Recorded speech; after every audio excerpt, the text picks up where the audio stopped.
This is Tricktionary, Volume 1. My name is Aaron Chase. And I'm Jeff Lenosky. Aaron and I spend a lot of time traveling all over the world and riding, and everybody's always asking us, how did we learn the tricks that we do? So we got together with DH Productions to put together this DVD to show you guys the basics. Yeah, we're out here to kind of give you like the fundamentals, help you build your foundation, and show you how to have more fun and progress on your bike. And we're also going to dig through the DH Productions video archive, and we're going to show you what's possible with these moves once you get them dialed. Before every ride, always remember to put your helmet on. That's mandatory. You might also want to think about a pair of gloves. They're going to give you a better grip on the bars, and they're going to save your hands if you go down in a crash. I like to wear knee pads too. I like these soft knee gaskets. They fit right under my jeans. They give me a little bit of protection if I go down. They work great for me, but if you spend as much time on your knees as AC, you might want to go with something more durable.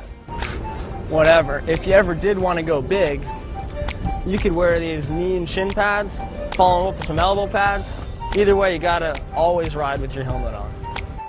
Most bike manufacturers are offering urban-specific freeride bikes nowadays. They have some similarities to a regular mountain bike, but there's a lot of things that make them different. Most bikes have suspension forks nowadays. On our bikes, you're going to notice that the travel usually ranges between 80 and 100 millimeters. We're usually riding in urban environments, manicured dirt jumps. There's no need for 6-7 inches of travel on our bikes. That's right, and the same goes with the tires. These are high-pressured slick tires. They got enough knobs to do the job. They keep you rolling fast. All right, now if you're going to want to start to get into some advanced tricks, your brake cables are going to need to get out of the way. So what you're going to do is you make your rear shifter and your rear brake cable a little bit longer. It's going to allow you to spin the handlebars on bar spins and cross-ups, and you're going to route your front brake cable through the stem cap. That's going to allow that to not get tangled also.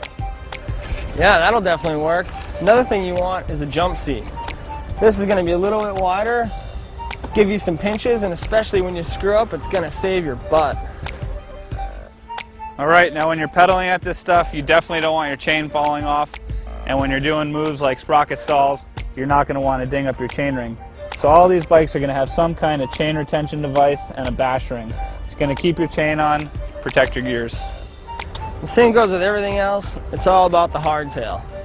This bike has no rear suspension. It's all about being light, snappy, popping, and you have the most fun on these bikes.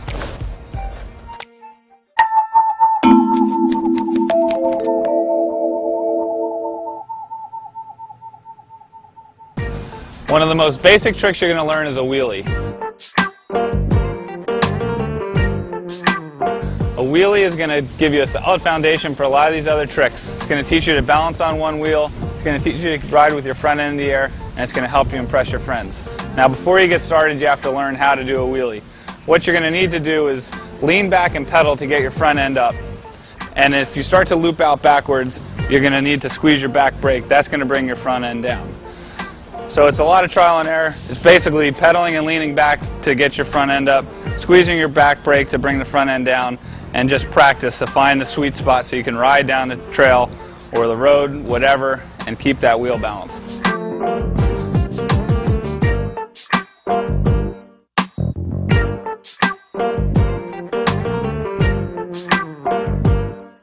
I like to put my bike in a slightly easier gear when I do wheelies. It helps me keep the front end off the ground. First thing you're going to want to do is learn how steep you can get your bike when you do a wheelie. So ride along at a slow pace, pedal, and sit back real far. Now you're going to loop out, just put your feet back like I just did, and that's going to give you a feeling of how steep you can get the bike before you start to loop back.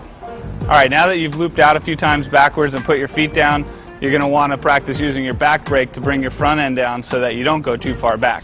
So do the same thing, roll along at a medium pace, lean back, ride that wheelie, but when you start to loop back, really grab that back brake.